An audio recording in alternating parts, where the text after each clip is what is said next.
Hello everyone. In previous video, we have seen the design steps for the analysis of the roof truss. So in this video, we will be solving the numerical on it. So this is the statement of our numerical. Calculate the panel point, dead load, live load and wind load for the roof truss located at Mumbai as shown in the figure. The spacing of the roof truss is 4 meter. The coefficient of external and internal wind pressure are 0.6 and plus or minus 0.2 respectively, assuming K1, K2, K3 as 1. This is the diagram of our roof truss.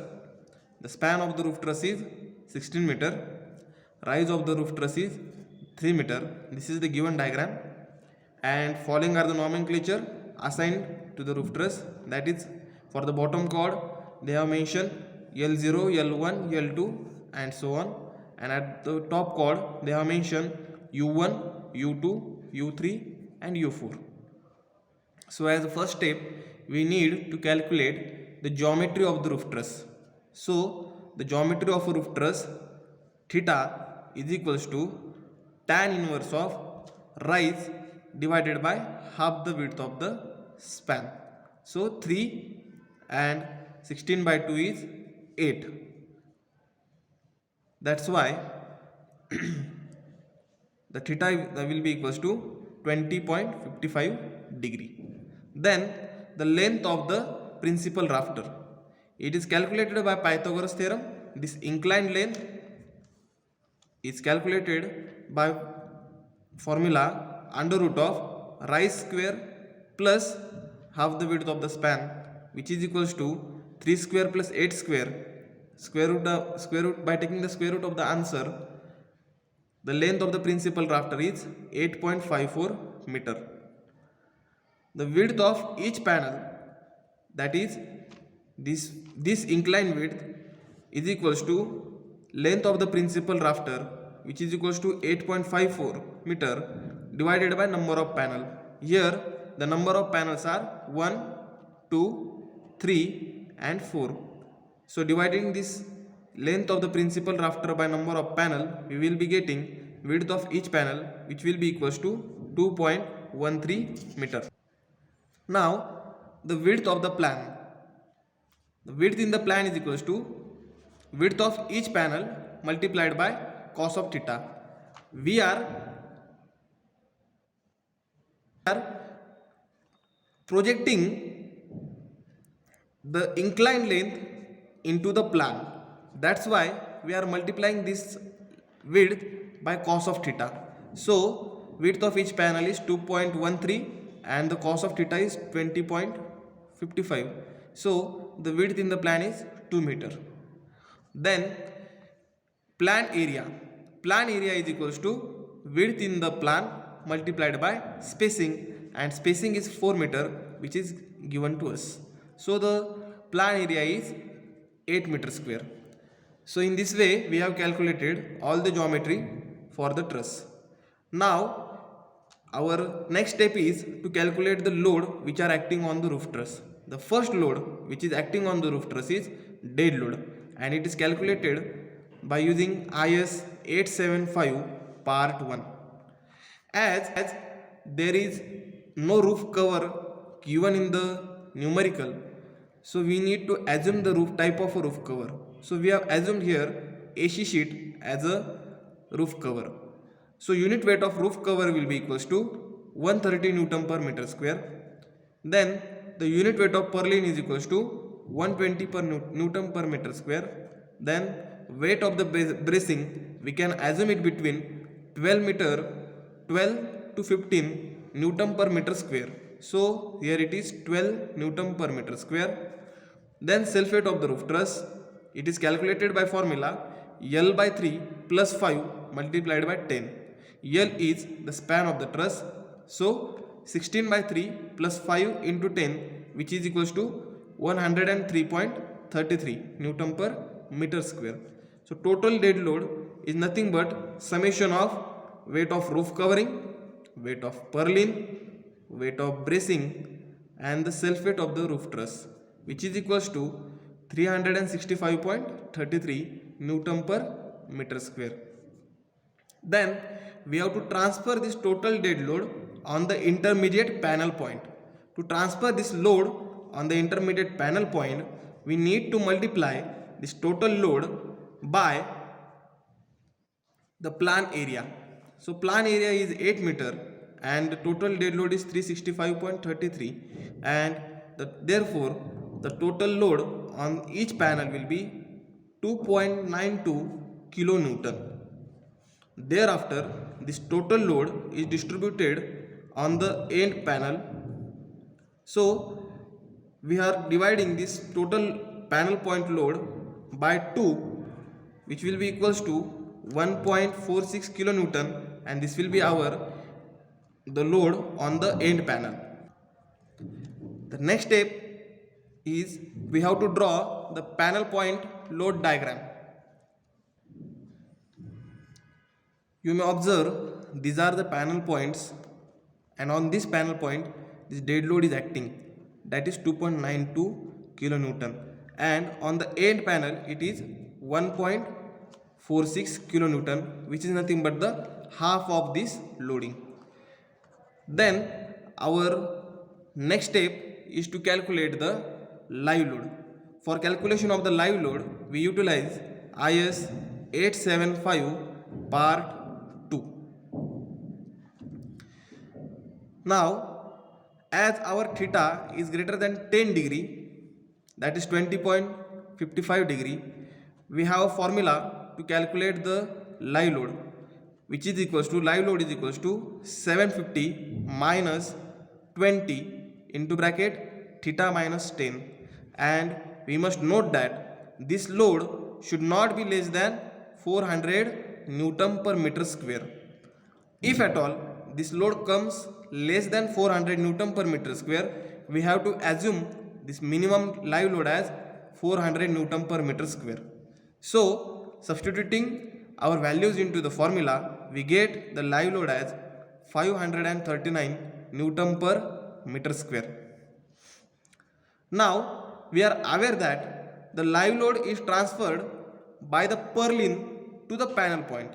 So the live load on the purlin will be equals to 2/3 of total live load. So substituting value into the formula, we will be getting the value of live load as 359.33 Newton per meter square. Then the live load on intermediate panel point will be equals to live load on purlin into the plan area. So live load on purlin is equals to 359.33 into 10 raised to 3 into 8, and it will be equals to 2.87 kilonewton. So the live load on end panel will be equals to 2.87 divided by 2, which will be equals to 1.43 kilonewton. So this is our panel point load diagram for the live load. On the end panel it is 1.43, and on other panel it is 2.87 kilonewton. Then the last analysis part, that is the calculation of the wind load. We are utilizing IS 875 part 3. In this, the first step is to calculate the PZ. The PZ is equals to 0.6 VZ square, and VZ is equals to VB into K1, K2, K3. The basic wind pressure, that is VB, is equals to 44 meter per second square for the Bombay. As our truss is located in the Bombay, we need to assume VB according to the location of the city. That's why VB is equals to 44 meter per second. So substituting, and K1, K2, K3 is equals to 1. Substituting this value of VB and K into VZ formula and VZ into PZ formula, we will be getting PZ as 1161.6 Newton per meter square. Then we need to find out the force acting on the roof truss, and the force is equals to CPE minus CPI into A into PZ. Now in the numerical they have mentioned CPE as a 0.6 and CPI as a plus or minus 0.2. So we have to check the CPE minus CPI for two load combination by taking the value of CPI as 0.2 and minus 0.2. So case number 1, assuming CPA as a 0.6 and CPI as plus 0.2, CPE minus CPI is equals to 0.8. Then after assuming as a minus 0.2, we get it as a 0.4. From this load combination we come to know that the worst combination of CPE minus CPI is plus 0.8. So the worst distortion case of CPE minus CPI is 0.8. Substituting this value into the formula of EF, we will be getting the value of EF as 7.43 kilonewton. As the CPE minus CPI is positive, the force will be acting in a downward direction. And we have to plot the panel point load diagram for the live load. So this is the diagram for the panel point load for the live loading. At the end, the load is divided by 2, and as it is a wind load, it is acting on one side of the roof truss. So we have plotted the panel point load for the live load. Here the calculation of reaction will require some geometrical calculation. What we have done, we have projected the truss on the bottom side. Here by geometry we have calculated theta dash as 69.45 degree, which is nothing but the 90 minus 20.55, and we have projected this panel on the bottom side, and we have drawn this triangle. This side is 90 degree, this side is 69.55, and by alternate angle theorem this angle will be equals to 20.55 degree. Then by using the another trigonometrical formula, that is sin theta is equals to opposite upon hypotenuse, we have calculated this length of the triangle, which is nothing but the 14.98 meter. As told previously, we are projecting each panel on this side. So 2.83 first panel, second panel, third panel and fourth panel.